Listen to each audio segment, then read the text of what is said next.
সন্ধেবেলা এই লাইট জ্বলার ভিউটাকে কেমন লাগছে বলো। জাস্ট চোখে না দেখলে এই জিনিসটাকে বিশ্বাস করা যাবে না। জাস্ট পুরো মনে হচ্ছে স্বর্গ স্বর্গ। যারা হাইওয়েকে ভালোবাসে তারা আমার এই মনের ফিলিংসটাকে ভালোভাবে বুঝতে পারবে। যারা এখনও পর্যন্ত প্ল্যানিং করছো যে লাদাখ যাবে কি না, তো আমার এই ভিডিওটা দেখার পর আমি 100% গ্যারান্টি দিতে পারি অবশ্যই একবার হলেও লাদাখের জন্য বেরোবে। কারণ আমরা এই ট্রিপটা করতে চলেছি সব থেকে কম খরচে। তোমরা দেখলে যে আমরা কীভাবে কিন্তু খরচা কমাচ্ছি, একের পর এক খরচা কমাচ্ছি। হোটেল না নিয়ে সেকেন্ড খরচা কমাচ্ছি কিন্তু খাওয়া দাওয়াটাকে অনেক চিপ রেখে নিজেরা যেটা নিয়ে এসেছি সেই জিনিসটাকে খেয়ে খেয়ে কিন্তু আমরা এত দূর পর্যন্ত চলে এসেছি। তো সবার শেষে আমি একটা বাজেট ভিডিও বানিয়ে দেবো যে কত টাকা আমাদের এই ট্রিপটাতে খরচা হলো। রাত্রিবেলা রাইড করার কিন্তু একটা আলাদাই মজা আছে।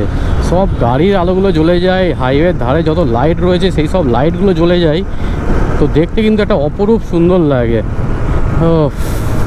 আর আমরা কিন্তু সেই থেকে কন্টিনিউ এখনো পর্যন্ত গাড়ি চালিয়েই যাচ্ছি। কানপুরের আর দেখাই পাচ্ছি না। এইদিকে ধাবাগুলোর ভিউ দেখো। ও রাত্রির বেলা কিন্তু এই ধাবাগুলো একটা অন্য রূপে সেজে ওঠে, পুরো ইন্ডিয়ান ফ্ল্যাগের মতো লাইট দিয়ে সাজিয়ে রেখেছে একদম। ওয়াও, দেখতে কিন্তু দারুণ লাগছে। টাইম হয়ে দেখতে দেখতে 7:49, আর আমরা এখনও পর্যন্ত কানপুর থেকে 62 কিলোমিটার দূরে রয়েছি। কানপুরে গিয়ে আমাদের মেন কাজ হচ্ছে একটা মাথা গোঁজার ঠাই খোঁজা। সেইটা হচ্ছে সবথেকে বড় চ্যালেঞ্জিং ব্যাপার।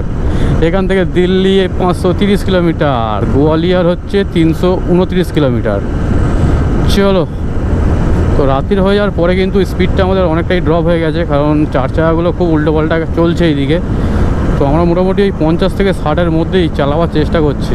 একটু আগে আমি দাঁড়িয়েছিলাম, তো ময়ূরের ডাক কিন্তু শুনতে পেয়েছি, তবে ময়ূর এখনও পর্যন্ত চোখে পড়েনি। তো কালকেরে আমরা যখন যমুনা এক্সপ্রেস হয়ে যাব তখন কিন্তু ময়ূরের দেখা পেতে পারি। তো আমরা কানপুরটাকে পার করে দিয়েছি। পার করে একটা পেট্রোল পাম্প থেকে দাঁড়িয়েছিলাম যদি থাকতে দেয়, কিন্তু এখানে থাকতে দিচ্ছে না, বলছে জায়গা নেই, থাকা যাবে না, এরকম ব্যাপার।